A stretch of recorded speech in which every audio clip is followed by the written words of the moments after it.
হাজিরিন আল্লাহর ওলি বেলায়েতের শাহিনশাহ মাহবুব সুবহানী পীর হাক্কানী হযরত আব্দুল কাদের জিলানী রাদিয়াল্লাহু তাআলা আনহু এমন একজন আল্লাহর ওলি, আল্লাহ যাকে বেলায়েত দিয়ে দুনিয়ার মধ্যে পাঠাই দিয়েছেন। রায় যুবক ভাইরা, ও মুরব্বী বাবাজিরা গো, হুজুরে গাউসে পাক আব্দুল কাদের জিলানী রাহমাতুল্লাহি আলাইহি এমন একটি শান রয়েছে, যিনি প্রথম দিন বক্তব্যের মধ্যে গিয়ে ওস্তাদের সামনে এক বৈঠকে 18 পারা কোরআনুল কারীম, একটি লোকমাও লাগে না, বিনা লোকমায় 18 পারা কোরআন তেলাওয়াত করে শোনাই দিয়েছে। ওস্তাদ শুধু বলছেন, পড়ো বাবা, আউযু বিল্লাহি মিনাশ শাইতানির রাজীম। এটা পড়ার পর সাথে সাথে আউযু বিল্লাহ পড়লেন, বিসমিল্লাহ পড়লেন, সূরা ফাতিহা থেকে শুরু করলেন। 18 পারা কোরআন একটা না পড়ে ব্রেক দিয়েছেন। ব্রেক দেওয়ার পরে এবার যখন চুপ হয়ে গেল, ওস্তাদ জি জিগাইল, কি আব্দুল কাদের জিলানী আপনি কোথায় পড়েছেন? আব্দুল কাদের জিলানী বলে, ও হুজুর, আমি প্রথম দিন আপনার কাছে আপনার সান্নিধ্যে আসলাম।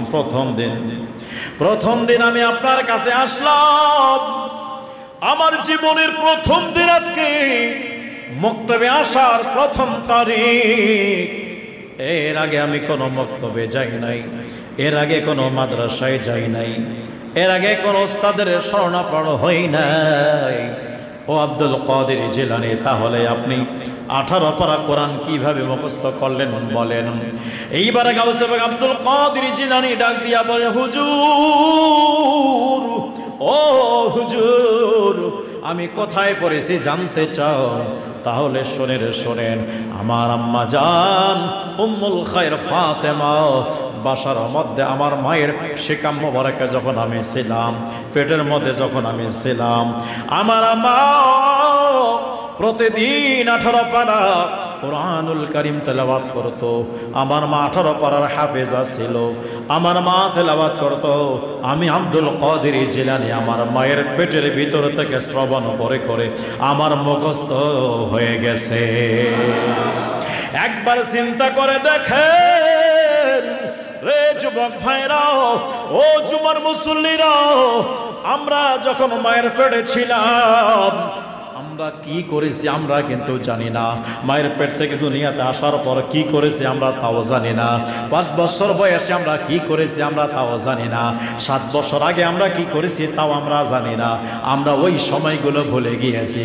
হুজুরে গাউসে পাক আব্দুল কাদের জিলানী রাহমাতুল্লাহি আলাইহি তিনি দেখেন আম্মা জানের পেটের ভিতর থেকে 18 পারা কোরআন মুখস্থ করে দুনিয়ার মধ্যে তাশরীফ এনেছেন।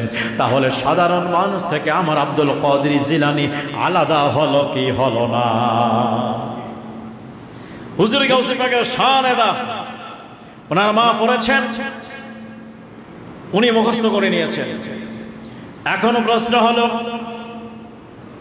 হুজুর গাউসে পাক আব্দুল কাদের জিলানী রাহমাতুল্লাহি আলাইহি আম্মা জান 18 পারা কোরআনুল কারীমের হাফেজা ছিলেন। এখান থেকে শিক্ষা পাওয়া যায়, যেই সন্তানের মা গুলো আমলিয়াত হবে, যেই সন্তানের মা গুলো হাফেজা আলেমা হবে, যেই সন্তানের মা পরহেজগারিয়া মুত্তাকিয়া হবে, এর সন্তানরা আল্লাহ পাকের ওলি হওয়ার বেশি চান্স রয়েছে। কথা বলেন ঠিক কি না? আজ যদি আমাদের মা বাবারা ভালো হয়, সন্তান অটোমেটিক ভালো হবে। সন্তানের প্রাথমিক শিক্ষা কেন্দ্র হলো তার পরিবার, তার বাসা, তার মা বাবা। কিন্তু আমাদের সেই জায়গাটা দুর্বল, আমরা সেই জায়গায় দুর্বল। আমরা নিজে আমল করি না, নিজের বাচ্চা সন্তানদেরকে, ছেলে মেয়েকে আমরা শিক্ষা দেই না। শিক্ষা দেওয়া দরকার আছে কিনা? ওনার আব্বা জান আবু সালেহ মুসা জঙ্গি রহমাতুল্লাহি আলাইহি, আব্দুল কাদের জিলানী আব্বা জান আবু সালেহ মুসা জঙ্গি একদিন যাচ্ছিলেন, তো দেখতেছেন একটা আপেল ভেসে আসতেছে। ওই আপেলটা তুললেন, তুলে খেয়ে নিলেন। খাওয়ার পরে চিন্তা করে, হাই রে, আমি তো খেয়ে নিলাম, কিন্তু আপেলের মালিক যিনি আছে আমি তার থেকে তো এজাজত নেইনি। কথা বল না কেন? রাস্তার মধ্যে কোনো জিনিস পড়ে থাকলে অনেকে তো মনে মনে ভাবেন, যদি রাস্তা দিয়ে যাচ্ছে একটা যদি 1 লক্ষ টাকার বান্ডিল একটা পড়ে থাকতো, এরকম ভাবেন কি না? একটা টাকার বিস্কিট যদি পড়ে থাকতো। কিন্তু আসলে এরকম মন মানসিকতা রেখে আল্লাহর পরহেজগার বান্দা হওয়া যাবে না, আল্লাহ পাকের মুখলিস বান্দা হওয়া যাবে না। সম্মানিত হাজিরিন, আবু সালেহ মুসা জঙ্গি রাহমাতুল্লাহি আলাইহি যখন দেখলেন আপেলটা খেয়ে নিয়েছেন, কাশ বন্ধ হয়ে গেছে, কি ব্যাপার আমার কাশ বন্ধ হলো কেন? তখন দেখলেন আমি তো আপেল খাইলাম, ঠিক আছে, কিন্তু আপেলের মালিককে তো অনুমতি নেইনি, জিজ্ঞাসা করিনি। এইবার হযরত আবু সালেহ মুসা জঙ্গি রাহমাতুল্লাহি আলাইহি বলছেন, যেহেতু পানির স্রোত এদিকে, আপেলটি ভেসে আসতেছে এদিক থেকে, অতএব আমি যদি আপনার অপোজিট দিকে অগ্রসর হই তাহলে আপেলের গাছ পাওয়া যাবে। আপেলের গাছ যদি আমি পেয়ে যাই তাহলে আপেলের গাছের মালিক কে আছে তারও সন্ধান আমি বের করতে পারব। তার পথ চেঞ্জ করে দিলেন, যাই তো অন্য জায়গায়, ওটা চেঞ্জ। বাস আল্লাহকে রাজি করতে হবে, খুশি করতে হবে, এই লক্ষ্য নিয়ে এখন যাচ্ছে আপেল গাছের মালিকের কাছে। জোরে কন্যা সুবহানাল্লাহ। গভীর মনোযোগ। এইবার হযরতে আবু সালেহ মুসা জঙ্গি রাহমাতুল্লাহি আলাইহি অপোজিট দিকে যাচ্ছেন গাছের সন্ধানে। যেতে যেতে যেতে যেতে নদীর পাশে একটি আপেল গাছ রয়েছে, আপেলের বাগান রয়েছে, তার মধ্যে একটি গাছ নদীর দিকে ঝুঁকে এসেছে, ওর মধ্যে আপেল ধরেছে, আপেল পেকে যাচ্ছে, পড়ে যাচ্ছে।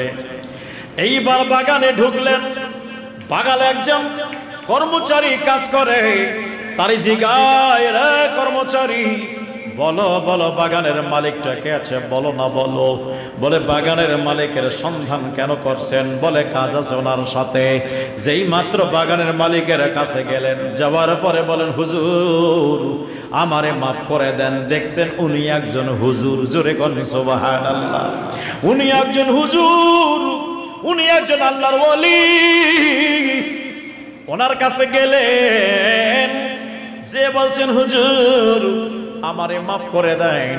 কেন মাফ করব বলেন না, কোনো তো বেয়াদবি করেন নাই। বলে আপনার আপেল আমি আপনার অনুমতি ছাড়া ভক্ষণ করেছে, খেয়ে নিয়েছি, হুজুর আমারে ক্ষমা করে দেন। আরে বন্ধুরা রে, একবার চিন্তা করে দেখো, এই যেখান থেকে অনেক কিছু শিক্ষা নেওয়ার প্রয়োজন।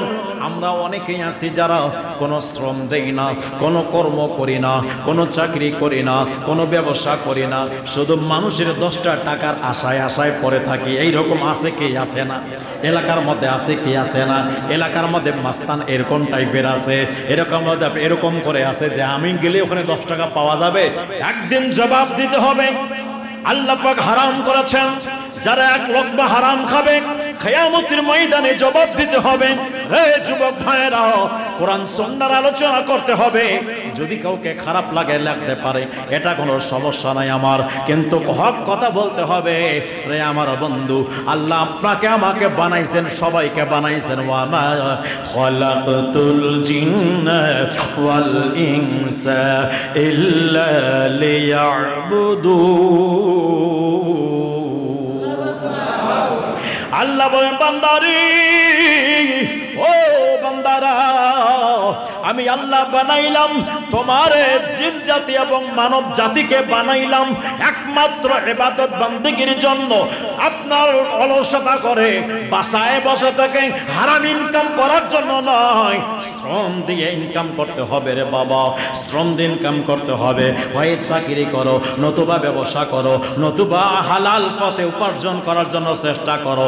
আমার আল্লাহ পাক হালাল পথে আল্লাহ বরকত দিছে কি দিছে না? যে ব্যক্তি হারাম খাবে ওই ব্যক্তির ইবাদত কবুল হবে না, যে ব্যক্তি হারাম খাবে ওই ব্যক্তির নেক আমল কবুল হবে না, তার দান কবুল হবে না। রায় যুবক ভাইরা, ও মুরব্বী বাবাজিরা গো, হালাল পথে ইনকাম করার পরে ওই টাকা যদি ব্যয় করা যায়, ওখানকার অর্থ যদি দান করা যায়, আমার আল্লাহ পাক মহান রব্বুল আলামিন তার দানটাকে রহমতের ব্যাংকে ঢুকাই দিবেন, রহমতের ব্যাংকে প্রদান করে দিবে। ওই রহমানিয়া ব্যাংকে লালন পালন করতে করতে বিশাল বড় একটি পাহাড় হয়ে দাঁড়ায় যাবে। কিয়ামতের ময়দানে বান্দা যখন জাহান্নামে চলে যাবে, জাহান্নাম এবং ওই বান্দার মাঝখানে ওই দানের পাহাড়টা এসে দাঁড়ায় যাবে। এই ব্যক্তি বলবে, আল্লাহ এই পাহাড়টি কিসের আমি জানি না, যেটা আমাকে জাহান্নামে যেতে দেয় না, আমার এবং জাহান্নামের মাঝখানে দাঁড়ায় গেছে। আল্লাহ এই পাহাড়টা কিসের আছে মাওলা গো মাওলা। আল্লাহ পাক ডাক দে, বান্দারে এই পাহাড়টা হলো ওটা আপনার মাথার ঘাম পায়ে ফেলে শ্রম দিয়ে রোজগার করে ওই অর্থ দান করেছিল, আমি আল্লাহ তোমার দানকে রহমানে ব্যাংকে জমা করে দিয়েছি। ওখানে লালন পালন হয়ে এত বিশাল আকার ধারণ করেছে, আজ তোমাকে জাহান্নাম থেকে বাঁচাই জান্নাতে নিয়ে যাওয়ার জন্য চলে এসেছে। কিন্তু হারাম যদি 1 কোটি টাকা দান করেন, 1 জাররা পরিমাণ সওয়াব পাওয়া যাবে না। যদি হারাম টাকা দেন আবার সবের আশা করেন, তাহলে কুফরি। রায় যুবক ভাইরা আমার, ও মুরব্বী বাবাজিরা গো, এই জন্য ইনকামটা হালাল হতে হবে। এক কথা, ইবাদতের পূর্ব শর্ত হালাল রিজিক। আমাদের হালাল রিজিক আজকে নেই, আছে? কোন সময় চিন্তা করেছেন যে জয় আপনার এখানে যে একটা জিনিস পাইলাম, আমি টাকাটা পাইলাম, নিয়ম মাসালা হলে এটাই, রাস্তাঘাটে কোনো ব্যক্তি যদি কোনো কিছু পায় তাহলে ওটা হলো 1 বছর ধরে মাইকিং করতে হবে, 1 বছর ধরে মাইকিং করতে হবে। চিন্তা করার দরকার। আজ আমরা এগুলো করি, আমরা শুধু অন্যের মাল আত্মসাৎ করার জন্য পাগল। কেমনি শুধু পকেট থেকে 10 টাকা বের করা যায়, আমরা এগুলোতে পাগল। খবরদার, সাবধান। আল্লাহ পাক বলেছেন, কুল্লু নাফসিন যায়কাতুল মাউত, প্রত্যেক নাফসকে মৃত্যুর স্বাদ গ্রহণ করতে হবে। ওই দিন তুমি কিভাবে চলবা? যখন তুমি অন্ধকার কবরে চলে যাবা, যখন অন্ধকার কবর তোমার অন্ধকার হয়ে যাবে, কবরের ভিতরে আগুন চলে আসবে, কবরের ভিতরে সাপ চলে আসবে, কবরের ভিতরে যখন তোমার আপনার আযাবের ফেরেশতা চলে এসে তোমার উপরে আযাব সৃষ্টি করবে, মারপিট শুরু করে দিবে, ওই সময় কেমনে বাঁচবেন? কিভাবে বাঁচবেন? কাকে ডাকবেন? আপনার আহ্বান কেউ শুনবে না, আপনার আওয়াজ কারো কানে পৌঁছাবে না। আমার প্রিয় ভাইরা, একবার চিন্তা করেন।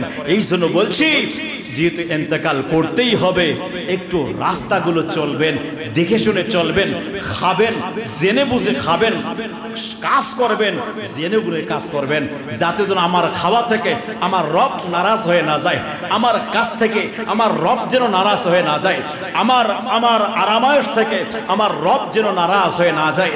রবের রাজামন্দির দিকে আপনাকে আমাকে দেখে আমাদেরকে পথ চলতে হবে। যারা রবের রাজামন্দির দিকে আল্লাহ পাকের সন্তুষ্টিকে লক্ষ্য করে যারা দুনিয়াবি প্রত্যেক সেক্টরে কাজ করবে, ওই ব্যক্তিগুলো সফল কাম। জোরে কন্যা সুবহানাল্লাহ। ওই ব্যক্তির সফলতা অর্জন করবে। এইবার গাউসুল আব্দুল কাদের ছিলেন আব্বাজান, হুজুরের কাছে আসলেন। আসার পরে ডাক দিয়ে বলেন, হুজুর আপনার একটা আপেল খেয়ে নিয়েছি, আমার আপনি মাফ করে দেন। এইবার আল্লাহর ওলি দেখলেন এই সময় এইরকম একদম যোগ্য ছেলে তো পাওয়া মুশকিল। এইবার ডাক দেবেন, যুবক মাফ করতে পারি একটা শর্তে, সেটা হলো 12 বছর আমার দরবারে গোলামি করতে হবে। 12 বছর গোলামি করতে হবে। হুজুর আই এম প্রস্তুত, রেডি আছি আমি। কখন থেকে ডিউটি শুরু? এখন থেকে। জি হুজুর আমি এখন থেকে প্রস্তুত, ডিউটি জয়েন হয়ে গেলাম। কি খেদমত হলো এটাই, ওই আল্লাহর ওলির আপনার উজুর পানি এনে দেওয়া, তাহাজ্জুদের সময় আহ্বান করান, এইগুলো ডিউটি দিয়ে দিল। তিনি ইবাদত করতেন, ওনারও জাগাইতেন, ওনারও খেদমত করতেন, তিনি ইবাদত করতেন। দেখতে দেখতে দেখতে দেখতে 12টি বছর পূর্ণ হয়ে গেল। এইবারে ডাক দিয়ে বলে, হুজুর এখন আমারে মাফ করে দেন, আমি এখন আমার 12 বছর আপনি যে শর্ত দিয়েছিলেন শর্ত পূরণ হয়ে গেছে, হুজুর আমারে মাফ করে দেন। এইবারে বলে, মাফ করবার একটা শর্ত আছে, যদি তুমি সেই শর্তটা অ্যাকসেপ্ট করে নাও। কি শর্ত হুজুর বলেন না? বলে, আমার একটা মেয়ে আছে, ওই মেয়েকে যদি তুমি বিবাহ করে নাও। বলে, হুজুর আমি প্রস্তুত। জোরে কোন সুবহানাল্লাহ। হুজুর আমি প্রস্তুত। বলে, প্রস্তুত তো হইলা, আগে শুনবা না মেয়েটা কেমন কেমন? হুজুর চোখে দেখে না, কানে শুনে না, পা দ্বারা চলতে পারে না, হাত দ্বারা ধরতে পারে না। বলে, হুজুর আমি রাজি। বলে, ভেবে দেখো। বলে, হুজুর ভেবে নিয়েছে, আমি রাজি। মনে মনে ভাবলেন, দুনিয়ার হায়াত কতদিন, এই দুনিয়া থেকে বিদায় নিয়ে রবকে রাজি করে যদি যেতে পারি, তাহলে আমার আল্লাহ মহান রব্বুল আলামিন জান্নাতের ভিতরে হুর পরিব্যবস্থা করে দিয়েছেন। ওই হুররা যদি জান্নাত থেকে দুনিয়ার বুকে একটু থুতু নিক্ষেপ করে, সারা পৃথিবীর সমস্ত যুবকরা ওই থুতুর ঘেরান নেওয়ার জন্য পাগলের মতো ছুটে যাবে। হুর যদি জান্নাত থেকে থুতু নিক্ষেপ করে, সারা পৃথিবীর যুবকরা ওই থুতুর ঘ্রাণ নেওয়ার জন্য পাগলের মতো ছুটে যাবে। তাদের থুতুর মধ্যে এত ঘ্রাণ। চিন্তা করেন যুবক ভাইরা আমার। এইবার ডাক দিয়ে আবার, হুজুর আমি প্রস্তুত, বলেন কবে বিবাহ দিবেন? আজকে বিবাহের কাজ সমাপ্ত করতে চাই। বলে, হুজুর ঠিক আছে। বিবাহের কাজ সমাপ্ত হয়ে গেল। বাসর রাতে হযরত আবু সালেহ মুসা জঙ্গি রাহমাতুল্লাহি আলাইহি চলে গেলেন। বাসার দরওয়াজা গেট খুলে যেই মাত্র ভিতরে প্রবেশ করলেন, উনি সালাম দেন, আসসালামু আলাইকুম ওয়া রাহমাতুল্লাহ। উনি সালাম উত্তর দিচ্ছেন, ওয়া আলাইকুম আসসালাম। যেই মাত্র সালামের আওয়াজ শুনছি, সেই মাত্র আশ্চর্য হয়ে যে কি ব্যাপার, হুজুর তো কথা মতো কাজ করলো না। হুজুর বলেছে চোখ দ্বারা দেখতে পারে না, কান দ্বারা শুনতে পারে না, মুখ দ্বারা বলতে পারে না, হাত দ্বারা ধরতে পারে না, পা দ্বারা চলতে পারে না। কি ব্যাপার, সালাম কেমন দিল? কথা তো বলতেছে দেখি, আবার দেখলো চোখ খোলা আছে, চোখ দিয়ে আমার দিকে তাকাচ্ছে। বলে, চোখ দ্বারা দেখতে পারে না, এটা আবার কেমন? আমাকে দেখে আবার দাঁড়ায় যাচ্ছে সালাম দেওয়ার জন্য, আবার দাঁড়ায় গেল। কি ব্যাপার, কি ব্যাপার? এ তো দেখে পা ঠিক আছে, হাত ঠিক আছে, মুখ ঠিক আছে, কান ঠিক আছে, সব ঠিক আছে। হুজুর তো আমার সঙ্গে কথা মতো কাজ হলো না, কাজ হলো না। আর একটা কদম ভিতরে নেয় না, সাথে সাথে বের হয়ে আসলো। বের হয়ে এসে আবার হুজুরের কাছে চলে আসলো। হুজুর আমি তো এটা আশা করি নাই, আপনি আমার সঙ্গে কার সঙ্গে বিবাহ দিয়েছেন? কার সঙ্গে বিবাহ দিয়েছেন? এটাকে আপনার মেয়ে। আপনি বলেছেন আপনার মেয়ে চলতে পারে না। আমি তো দেখলাম আমাকে দেখা মাত্রই উনি আমাকে সম্মানার্থে দাঁড়ায় গেল। আপনি বলেছেন কথা বলতে পারে না, আমি তো দেখলাম উনি আমাকে দেখা মাত্রই সালাম দিয়ে দিল। হুজুর আপনি বলেছেন চোখ দ্বারা দেখতে পারে না, আমি তো দেখলাম আমাকে দেখা মাত্র সালাম দিয়ে আমার দিকে তাকাইলো। হুজুর তাহলে কার সঙ্গে বিবাহ দিয়েছেন? এইবার হুজুর ডাক দিয়া বলে, ওরে আবু সালেহ মুসা জঙ্গিরি, শুনো শুনো, ওই মেয়েটাই হলো আমার মেয়ে। আমি বলেছিলাম মেয়ে আমার চোখ দ্বারা দেখতে পারে না, আমি বলেছিলাম আমার মেয়ে এত পর্দানেশী, এত পর্দানেশী, ওই চোখ দ্বারা কোনোদিন অন্য পুরুষের দিকে নজর দেয় নাই, এই জন্য বললাম মেয়ে চোখ দ্বারা দেখতে পারে না। এইরকম সুযোগ যদি আমার এলাকার যুবক পাইতো, বর্তমান সমাজের যুবক পাইতো, বলে কার মেয়ে হোক আগে যাই, তারপর কথা হবে, কতক্ষণ ঠিক কিনা? যুবক ভাইরা, এই জন্য মান আরাফা নাফসাহু ফাকাদ আরাফা রাব্বাহু, যে ব্যক্তি নিজের নফসকে চিনতে পেরেছে ওই ব্যক্তি মহান রবকে চিনতে পেরেছে। আজ আমরা রব নিজের নফসকে চিনি না, নিজের আমরা সবাই নিজেকে জানি না রে বন্ধু। কি করব কি করব? বর্তমান সমাজে যারা বিচারক, যারা রক্ষক তারাই ভক্ষক। কত কয় না কেন? যারা রক্ষক তারাই ভক্ষক। জবাব দিতে হবে আল্লাহর কাছে। রে যুবক ভাইরা, কি বলবো? এগুলো কথা বললে অনেকে লেগে যাবে, কিন্তু কথাটা হক, কিন্তু কথাটা হক। এই জন্য বলছি বাবা, যারা সমাজের মুরব্বী হবেন, যারা সমাজের প্রতিনিধি হবেন, আপনার মধ্যে আমার নবীজির আদর্শ থাকতে হবে। কথা বলেন ঠিক কিনা? আমার নবী বলেন, যদি তোমরা দুটি জিনিসকে হেফাজত করতে পারো, আমার আল্লাহ পাক জান্নাত দিয়ে দিবে তোমাকে। একটা হলো জবান, আর একটা হলো লজ্জা স্থান। এই দুটোকে হেফাজত আছে বর্তমান সময়? কথা কয় না। এই দুটিকে হেফাজত আছে? আমার মনে হয় আজকের আলোচনা কষ্ট পাচ্ছেন অনেকে। যুবক ভাইরা আমার, কোরআন সুন্নাহর আলোকে জীবন যাপন করতে হবে। মানুষ যদি দুনিয়ার মধ্যে পাপ কাজ করে কবরে চলে যায়, আল্লাহর কাছে আবেদন করবে, আল্লাহ আর একবার দুনিয়াতে পাঠায় দাও, তোমার ইবাদত ছাড়া কোনো দিকে কান দেব না, চোখ তুলে তাকাবো না। আমার আল্লাহ বলে, বান্দারে এত বছর হায়াত দিয়ে পাঠাইলাম, কিছু করতে পারো নাই, এখন তুমি দেখবা, ফামাই আমাল মিসকালা যাররাতিন খায়রান ইয়ারা ওয়া মাই আমাল মিসকালা যাররাতিন শাররান ইয়ারা।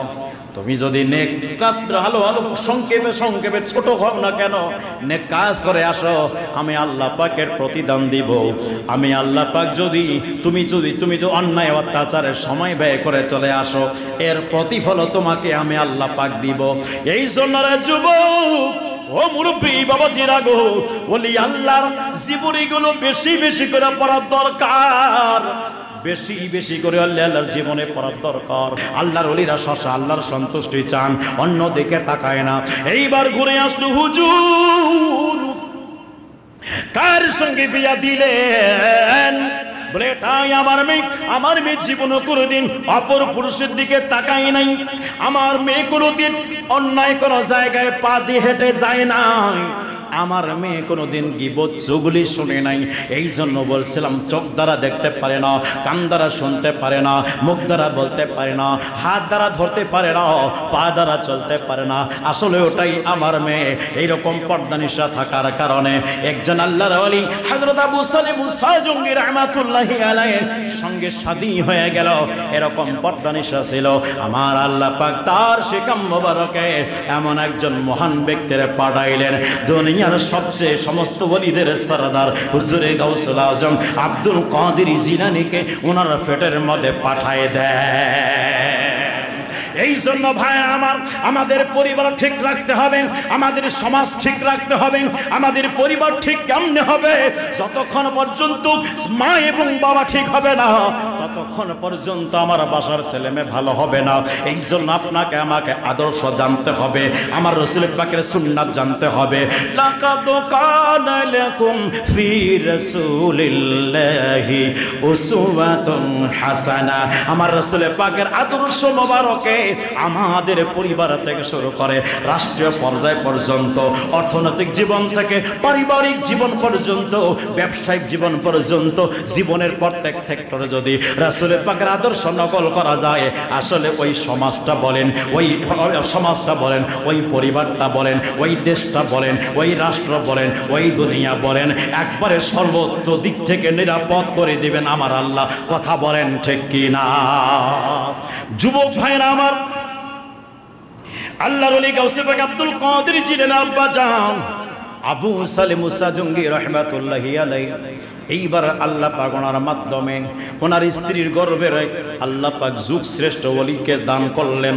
হুজুরে গাউসে পাক আব্দুল কাদের জিলানী দুনিয়ার মধ্যে আসা মাত্রই 18 পারা কোরআন এক বৈঠকে শোনায়ে দিয়েছেন। শুধু তাই নয় রে, ওনার মা একদিন ওই আপেলের বাগান গিয়েছিলেন, যেই আপেলের বাগানে ওনার আব্বাজান গেলেন। আপেলের বাগান গিয়ে ওনার মা একটা আপেল ছিঁড়ার জন্য হাত বাড়াইলেন, কিন্তু পেটের মধ্যে ব্যথা শুরু হয়ে যায়, আর ছিঁড়তে পারে না। সাথে সাথে হাতটা নামায় দেয়, নামাই দিয়ে বাসার মধ্যে ওনার দাসীরা নিয়ে আসলো। আসার পরে আমার গাউসে পাক আব্দুল কাদের জিলানী একদিন আপনার যখন বেলাদাত হয়ে গেল, জন্ম হয়ে গেল, আমার গাউসে পাক একদিন হঠাৎ করে মারে ডাক দিয়ে বলে, মা আমারে মাফ করে দেন, ক্ষমা করে দেন। রা বাবা, কি ক্ষমা করব তোমাকে, কোনো তো বেয়াদবি করো না রাজীব। একবার তুমি তোমার মারে কথা বলে দেখো না, মাকে একবার শুধু বলে দেখো, মা আমারে মাফ করে দাও, বেয়াদবি করেছি। মায়ের মনটা এত নরম, মায়ের মনে হচ্ছে আপনার ওই কথা যাওয়া মাত্রই চোখ থেকে পানি ছেড়ে দিয়ে বলে, বাবা রে, কখনো কোনো মা সন্তানের প্রতি রাগ করে থাকতে পারে না, তার মানে বুঝে নিবা তুমি কষ্ট দিয়েছো। আরে আসলে কষ্ট দিয়েছি, মাকে কত লাথি মারলাম, পেটের মধ্যে যখন ছিলাম মা শুইতে পারে না, বসতে পারে না। এই জন্য রে যুবক, মাকে কষ্ট দিবা না। মারে যদি কষ্ট দাও, আল্লাহ এবং আল্লাহর রাসূলকে রাজি করতে পারবে না। আমার গাউসে পাক ডাক দিয়ে বলে, আম্মা জান আমারে মাফ করে দাও। হুজুরে গাউসে পাকের আম্মা জান বলে, বাবা রে, আমারে তো কোনদিন কষ্ট দেও নাই, আমার সাথে তো বেয়াদবি করো নাই। বলে, মা একদিন কষ্ট দিয়েছিলাম। কোন দিন কষ্ট দিয়েছো? মা, যখন তুমি নানা জানের বাগানের মধ্যে গিয়েছিলা আপেল ছিঁড়ার জন্য, ওই সময় মা তোমার হাতটা যখন বাড়াইলা, হঠাৎ করে পেটের মধ্যে ব্যথা হয়ে যায়। মা, ওই ব্যথাটা এমনি এমনি হয় নাই, আমি আব্দুল কাদের জিলানী নারীগুলোকে চাপ দিয়ে ধরেছিলাম, এই জন্য ব্যথা হয়েছিল। কিন্তু মা, আপনি কি জানেন আমি ওই ব্যথাটা কেন দিয়েছি? আমি এই জন্য দিয়েছি রে মা, আপনার চোখ দ্বারা আপনি আপেল দেখেছেন। আমি আব্দুল কাদের জিলানী আপনার পেটের ভিতর থেকে ওই আপেলের উপরে একটা বিষাক্ত সাপ বসে আছে, আমি ওই সাপের সবল থেকে আপনারে বাঁচাইছি। ও আমার মা, এই জন্য বলছি মাফ করে দেন। রাজযুবক ভাইরা, একবার চিন্তা করে দেখো না রে বন্ধু, ওই গাউসে পাক আব্দুল কাদের জিলানী ওই মায়ের পেটের ভিতর থেকে মারে সাপের সবল থেকে বাঁচাতে পারে। আল্লাহ যদি ওনারে ওই বয়সে এত ক্ষমতা দেন, তাহলে গাউসে পাক আব্দুল কাদের জিলানী নিজের রওজা মোবারক থেকে, মাজার মোবারক থেকে ভক্তবৃন্দকে দেখার ক্ষমতা আছে কি আছে না? জোরে বলেন, আছে কি আছে না? বাঁচাতে পারে কি না? কতক্ষণ না পারে কি না? পারে। আল্লাহর ওলিকে ক্ষমতা কে দিয়েছেন? জোরে বলেন, কে দিয়েছেন? আল্লাহর ওলিকে ক্ষমতা আল্লাহ পাক দিয়েছেন। তাই আমাদেরকে এই ক্ষমতাগুলো মানতে হবে।